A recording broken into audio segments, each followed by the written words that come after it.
Make Corona home, right? Is that how you do it, Craig? Is that your website? Make Corona home. If you're gonna make any place your home, you should make Corona home. See, you said that a few times. MakeCoronaHome.com, by the way. Yes. That's it. That's it. Well, Craig, good to see you again. Actually, last week we didn't get to see you, so actually good to see you live this time, right? Right. Yeah, that's right. Very cool. So, yeah. Camera issues, but I'm on my phone this time, so we'll see how that works. Should be all right. Looks great. I think this is going to work fine. So, see, last week we introduced a new segment, and it was 3 interesting things about each one of us, and then we reveal at the end what it is. So, I'm going to list it off, and then at the end we'll reveal who's who. Okay, this person once had hair, and it was a mohawk. Okay. But that's so easy because there's only one of us that doesn't have hair now. Well, I didn't. Okay, let me back up. This person had a hairstyle that was a mohawk. Okay. All right. That's better. That leaves some suspense there. Okay. All right. The other person used to be a DJ at nightclubs. Okay. And the other person ran a dating service. Okay. So we have an eclectic group here. If you guys didn't realize, real estate guys and mortgage guys, they have a lot of fun and do a lot of different things. Yeah, that's and we've lived a lot of life. So that's our 3 interesting things that we're going to reveal at the end of the show. So with that being said, let's hear about Corona, California. Craig, do you have a unique community to talk to us about so we can educate our potential buyers that they can learn about? I'm going to give you a fun fact. Actually, 2 fun facts. Okay. First one, not that big a deal. Desi Arnaz and Lucille Ball used to live here. They had a house here, a couple acres. But here's the fun fact. Back in 1930, so Corona's called the Circle City.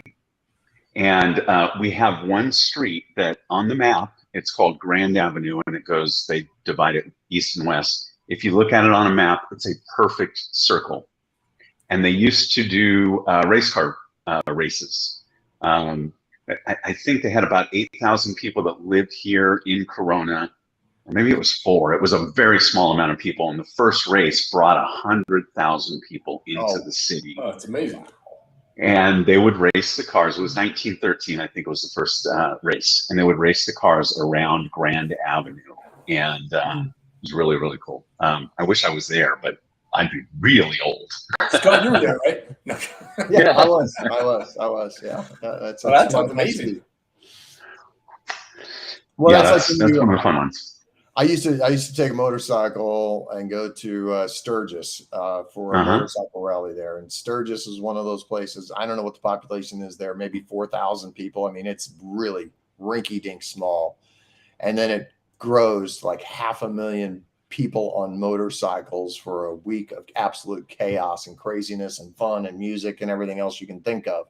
And I don't know how the community survives the week of chaos, but they keep asking people to come back. So it can be a fun gig if you're up for that. Yeah, Corona only did the race a few years in a row, and I think it was just too taxing on the community. Yeah, it can be really tough for sure. There's a NASCAR track not that far from there. How far? Remind me, refresh me where that's at. I know there's a NASCAR track that's not too far from Corona. Are you thinking the one in Fontana? Is that the closest one? It's the only one that I can think of. I don't know if it's NASCAR, actually. I thought there's a NASCAR track. Okay, I digress. I thought there was a NASCAR track not that far from there, but I have a computer, and we can check it out. Yeah. I'm sure our NASCAR fans will share with us in the comments if they're watching. Yeah. But you know what? Last week I teased a loan program, and I don't want to miss it this time. We talked about something that was kind of mind blowing as an interesting program that we want to share, not necessarily for buyers, but just a loan program in general that's very unique. And it's called the All-in-One. And I'm gonna pass the baton to Scott and let him talk about it. But man, it's for the right clientele. This is a really unique product. It can be very, very beneficial. So Scott, with that, you have the floor. Sure. So they call it All-in-One because really what it is, it's a mortgage / savings / checking account all in one product. And you have to be a relatively sophisticated borrower to appreciate the ins and outs of the product, because it can make some people feel a little bit uncomfortable, but it's actually a phenomenal program. So I'll talk about why they feel uncomfortable and what makes it so special. So the all-in-one program, what you do is, let's say that someone is hypothetically getting paid $20,000 a month, just to pick a number, and their mortgage payment is $6,000 a month. And so they're getting this $20,000 payment, and maybe they're saving $3,000 or $4,000 or $5,000 a month, and then the rest of that is all expenditures. Well, the way this program works is when your payroll deposit goes into your account, it immediately is put against your principal balance for that day. And it stays in there until the day you pay out for whatever your expenses are. So you capture the interest savings on your principal for the cash flow that would normally be sitting in your checking account that maybe would pay you 0.35% interest rate, something along those lines. But instead, you're using that monthly cash flow that's coming in to go against the principal balance on your loan for the day. So they always calculate the interest out every single day. The other thing that I really like about the program, let's say that you had $1 million property, and let's say that you put 20% down on it. You got this all-in-one program, and 5 years goes by. You've paid that property down just through your normal payments. You paid it down to a $600,000 balance. Well, anytime within the first 10 years, you can borrow all the way back up to that original balance at the same rate, pull that money out for a day, a week, a month, or a year. No other approvals. You don't have to go through and do all of the normal process flows. You get to take that out all the way up into that day of the 10th year. So basically it's the equivalent of a 40-year loan, 10 years of which is interest only. And then the balance, you're paying a normal principal balance down. But even when you're paying the normal principal balance down, because of the way in which they take the money that is normally flowing through your checking account and applying it against the balance, you end up paying your property, your balance down much, much quicker than you do with a normal loan. Most people will see the total loan term cut by about half just by using this cash flow way to pay down your principal balance. So what that means is, let's say that you're at year 15. So you've actually started paying down that mortgage balance. Well, whatever the max mortgage balance you could have at that point in time becomes a credit line that's available to you. So I don't know if I did a good job of explaining it, but it's a program that makes a lot of sense for a sophisticated borrower that can be comfortable with the fact that they're basically always going to have zero in their checking account, but they've always got the availability of the entire credit limit that they have against their house that they can pull against at any point in time. But that zero balance pays dividends in very big ways. So it's a really, really cool program that we love for the right people. And they have a bank card, they got checks. It's all tied together. So it's just taking your traditional, hey, I'm leaving Wells Fargo and I'm going into this all-in-one loan. That's a different account. But to your point, basically, Craig, your balance, your principal is lowered every time you have money in there. So let's say you have $100,000 in a savings account, you park that money in there. So for that time being, your principal is now lowered by $100,000. So your interest is going to be lower on what you're paying. Now, let's say you're used to paying, let's say that $6,000 a month payment. But your payment actually isn't going to be $6,000 because you have that money parked in there, but you still continue to maintain that. Now that money's going to principal, it's not going to interest. And so you're simply driving down that balance of the loan in a much rapid fashion. More rapid pace. The 30-year amortized loan. So it's, I thought you said, Scott, that it was a 40-year loan. Well, it's 10-year IO, then 30-year payment period after that. I mean, you can set it up a couple of different ways. But I was comparing it if you had a traditional 30 and you were paying a fully amortized schedule for the principal and interest. Okay. Yeah. Wow. But I mean, it's a really cool product. It is a little complicated. Not complicated to use. It's really actually super simple to use, but sometimes it can be complex for people to get their head around. But it's a much better program than a traditional loan. Yeah, this has been around since 2006 when I started doing mortgages. This program existed. In fact, there were variants of it that came out where people were taking HELOCs and they Yeah. were using their HELOC Yeah. to accelerate the principal buy down. This is just having an all-in-one loan that does that. I see those ads on YouTube all the time about, get a first position HELOC. And anyway, so that's what it reminded me of. It's kind of cool. Like one of the lenders that we work with on the program, they've been doing it since 2006, and they have not had a single foreclosure. And they say the reason why is because with this methodology, people end up paying down the principal balance so much quicker that they end up in a position where even if there's a reduction in real estate prices like we had in 2008, everybody still has so much equity sitting in their home. So it's a really cool program. Yeah. Yeah. So sounds awesome. Yeah. So who is that best suited for? Because you said it's not for everybody. It's just somebody that can wrap their head around it, or somebody that's got a lot of money coming in, or. Well, it works really well for people that have, especially if they have very varied cash flow that comes in. So maybe they get paid big chunks for periods of time, and then they live off that chunk, and then they get another big chunk. Realtors and lenders. Boom, right there. Celebrities, right? Celebrities that get big payments for projects. So anybody that gets big project payments, it can work well also for W-2 income earners that have that are putting money aside at the end of every month.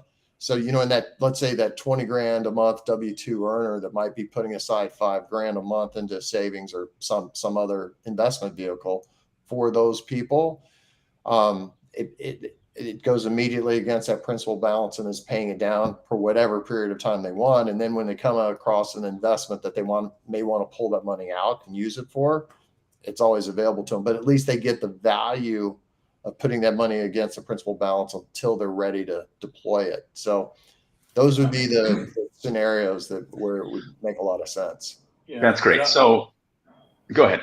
Sorry, Scott. No, I'll just add to that. I'll just add to that real quick. And I'll say somebody that just understands thinking out of the box, because it's when you hear this, you get a little nervous because you're like, wait. This is not a 30-year fixed loan. I'm not paying. I don't get it. You have to have somebody that understands thinking out of the box, that is willing to listen and understand that, no, this is a very, very viable program, and it can save you a tremendous amount of money, and there's a lot of flexibility, a lot of benefit. But you got to understand numbers. You got to understand, and it's be willing to try something different. And at the end of the day, you can always refinance out of it if it's not for you. Might add that in there too. You're not stuck with any loan.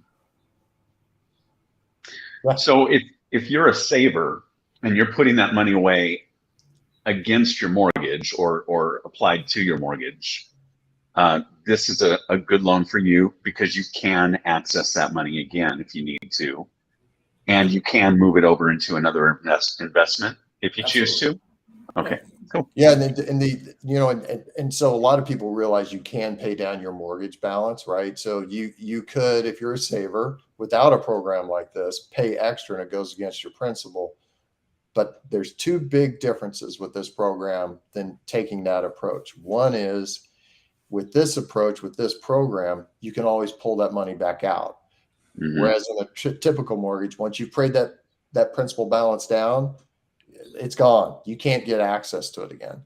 The second difference is that at any point as soon as that money's hitting the account, it immediately is going against the principal balance that day, and they're calculating out interest on your principal balance daily. So even if you only have money going against the balance for a day, you get that credit in terms of a lower expense. And in a traditional program, you don't get that. So it can be a great program, and we love it because it gets people a lower principal balance, which then also means that they've got bigger equity built up, so we can start putting that equity to work for them on other investment properties. Because we still believe, because we haven't seen any other place where you can park money where you can get the consistency of returns over the long haul that you can get in real estate.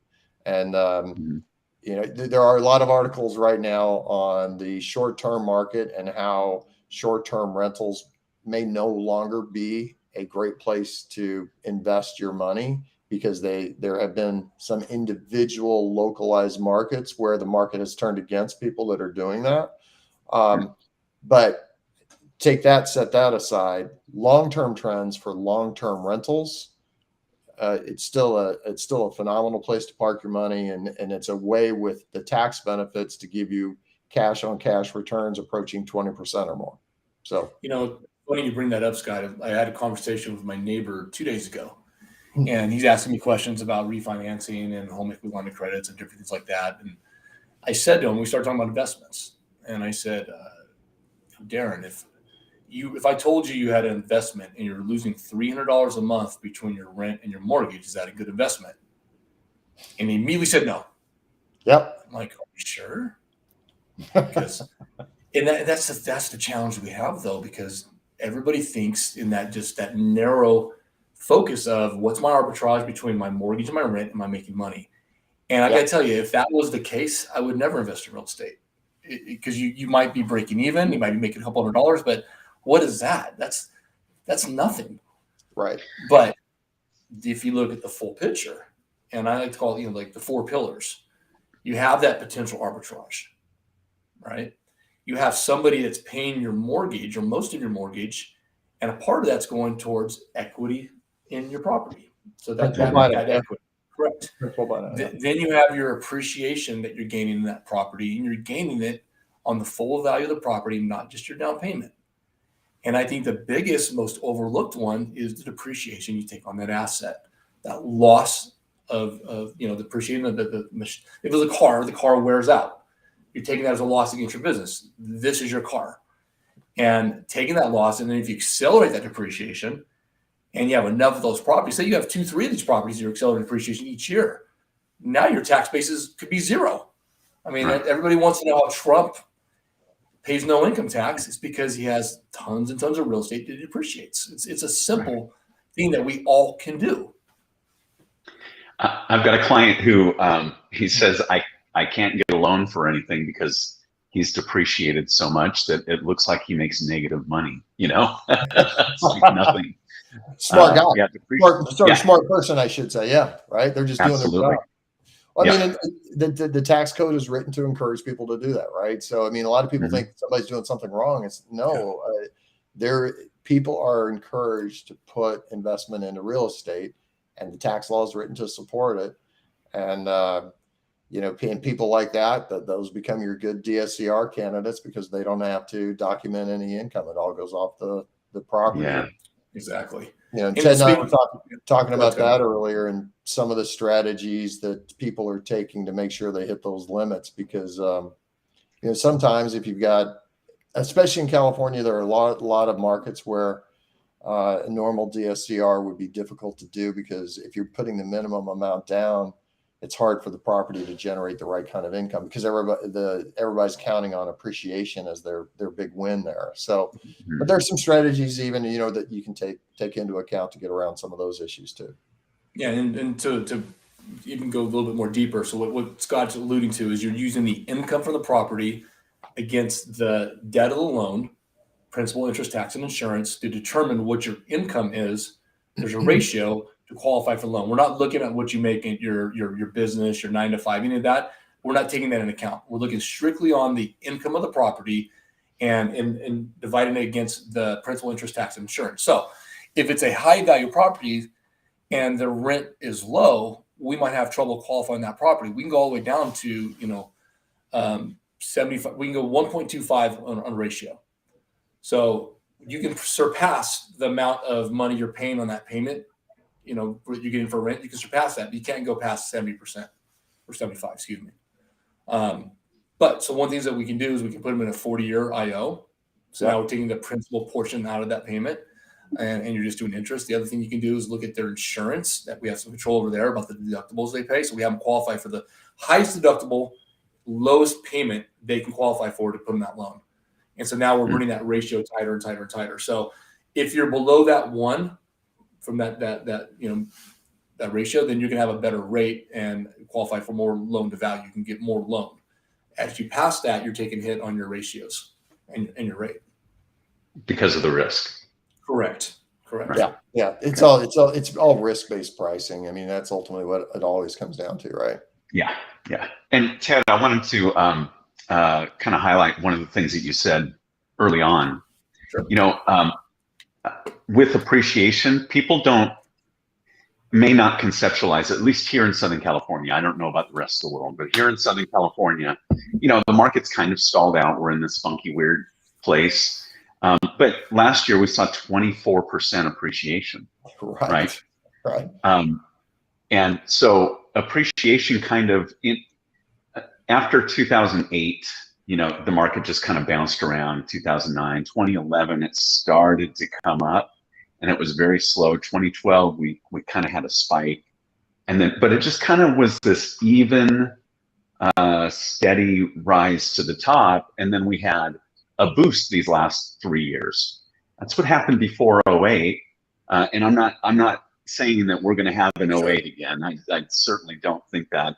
I think our entire market this time depends on interest rates and is being driven by how those rates change. But all that to say, if you take that accumulated amount of time and you go, okay, well, we had negative appreciation, we had some very low appreciation, couple percent, and we had this crazy appreciation for a few years, 18, 24%. Average that out over 10, 12 years, it's about 7 or 8% a year. So you can factor that into your, we just know the math has worked 120 years of real estate. It always has. So anyway, you were going to say something, Scott. Yeah, well, I mean, but as you reviewed those numbers, I think one of the really interesting things to note, anybody that's been investing in whatever category knows it's almost impossible to get market timing right. Everybody thinks they may know, but nobody ever really knows. And when you take a look at real estate, what you pointed out was the inconsistency of the increases in value. And I think if 3 years ago, I don't know that everybody would have projected the kinds of increases in the California market that everyone saw. And I guess what I'm pointing out is, if you try to wait to catch the market in a trough, you may ultimately find out that you missed these incremental little big bumps that happen very quickly. And if you miss those, that loss is a much bigger loss than the decline you get in those declining markets typically. We could always have some crazy anomaly.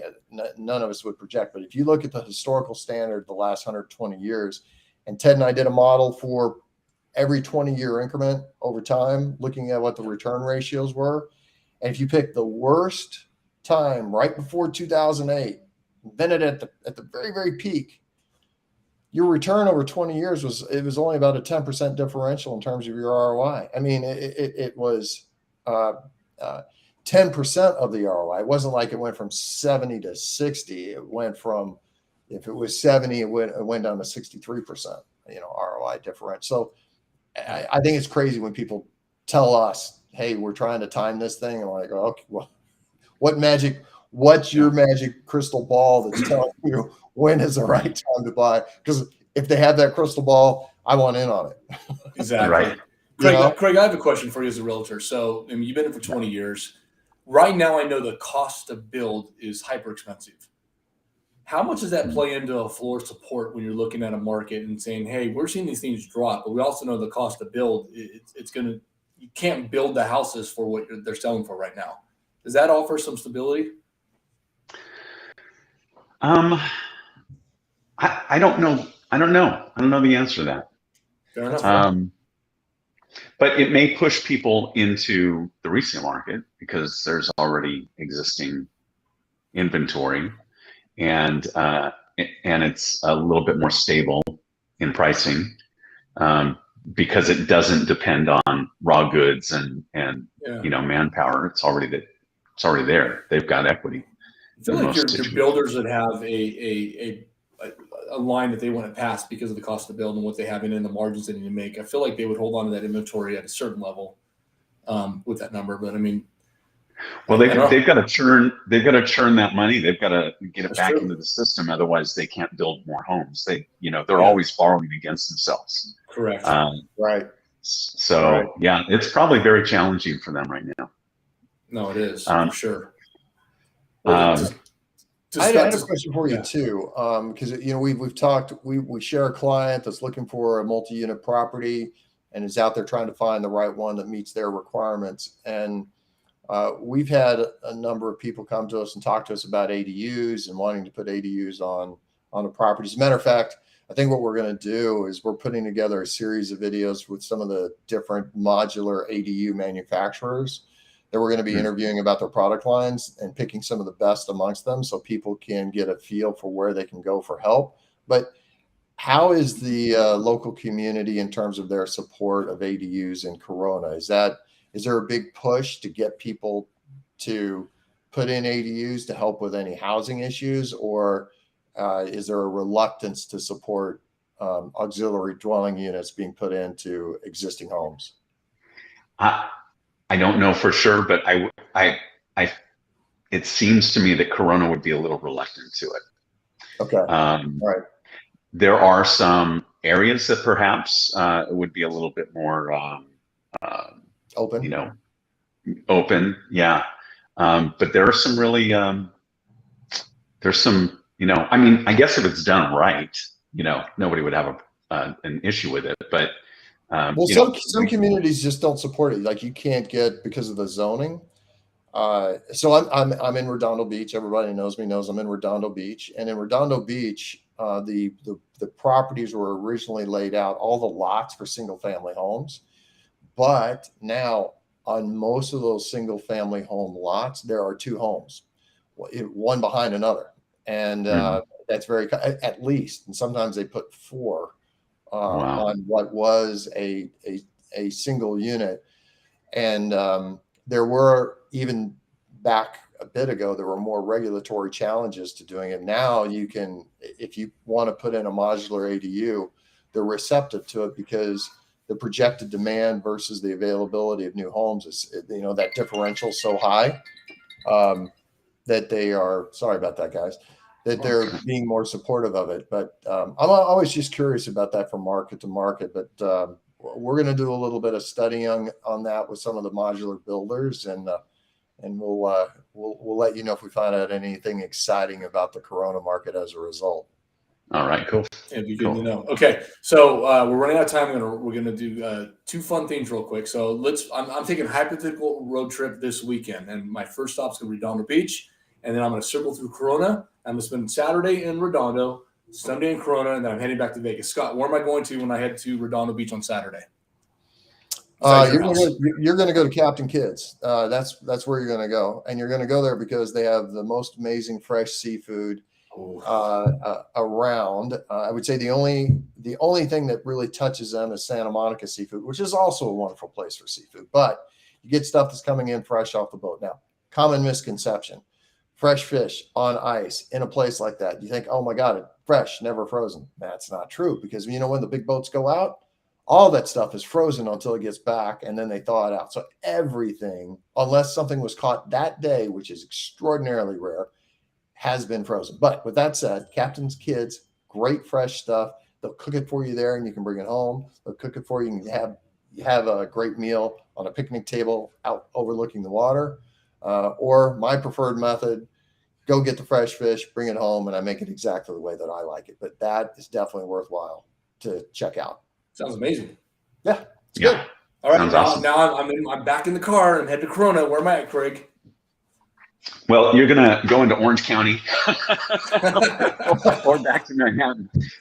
No, Corona is really a bedroom community. We don't have a whole lot of, I actually, Scott, I had somebody who moved out here from your neck of the woods, and he said there's just no culture like there is in LA, right? So, so he actually moved out. So, but you can go to, I would recommend going to Dos Lagos. Dos Lagos has got a few mid-range restaurants. They're not low-end restaurants, one of our local restaurateurs. If you've ever heard, have you heard of Miguel Jr.? Yeah. Yeah. Okay. So Miguel lives here in Corona. Miguel, Okay. he actually goes by Mike, which is funny. That's funny. That's funny. Yeah. And that's like, yep. And they've got two big stores down here. One close to Orange County, near the Green River exit, and then the other one is in this area, Dos Lagos. And so you sit out on the patio, you're looking across the two lakes. That's what Dos Lagos means. And you can hit a sports bar, you can hit a movie, you can do a little bit of shopping. So it's not a bad little place to rest for a bit. I like it. Sounds good. Okay. Who had a mohawk? It was actually, I was going for a tri-hawk. What actually happened? So the truth of it is, I did not have a mohawk and I did not have a tri-hawk. I sat in the chair of the guy that did punk rock hair. He says, I've got like 18 inches of hair that he's pulling up. He says, how much time do you spend on your hair right now? I said, I don't know, 10, 20 minutes. He says, could you spend 3 hours? I said, absolutely not. And he goes, I don't think you want to try hawk. So he's brushing my hair, and then I hear from behind him, and he just took this razor and just went in like this and took it all off. And he left a little bit like this. I called it my Coliseum haircut because it just kind of looked like the Coliseum. And I wore that for many years. Is that the one in your realtor photo? That is not the one in my realtor photo. I'll try and find one. Try and find one for our next show. Make my day, that would be cool. Love to see it. Love to see it. That'd be great. Who ran a dating service? So that'd be me. That'd be me. I ran a dating service in the early days of internet dating. And back at that point in time, the common thing that people complained about with dating services was that people posted old pictures of themselves. So when they actually went out on a date for the first time, nobody looked like their picture, which is probably still a problem. Guys tended to lie about their height and their income, and women tended to lie about their weight and their age. I mean, and it's just that those were like the common statistical issues. So it was a one-on-one in-person kind of dating service. So all the information was accurate. And when I acquired something that existed in Beverly Hills, I grew it to 13 different locations, all in the Western US, and sold it off to one of the people of the Milken family so long ago. So yeah, it was fun. It was crazy. I got some wild. I have some absolutely wild stories about that business. So we'll say that for another episode. Another that day. leaves me. I was a nightclub DJ, and when I ended my DJ career, I ended as Ted Hicks. But when I was a DJ, when I started, my DJ name was DJ Assimilate. So with that being said, for Craig Yace, Scott Benson, I'm DJ Assimilate, the Real Estate Mortgage Insiders. We'll see you guys next week.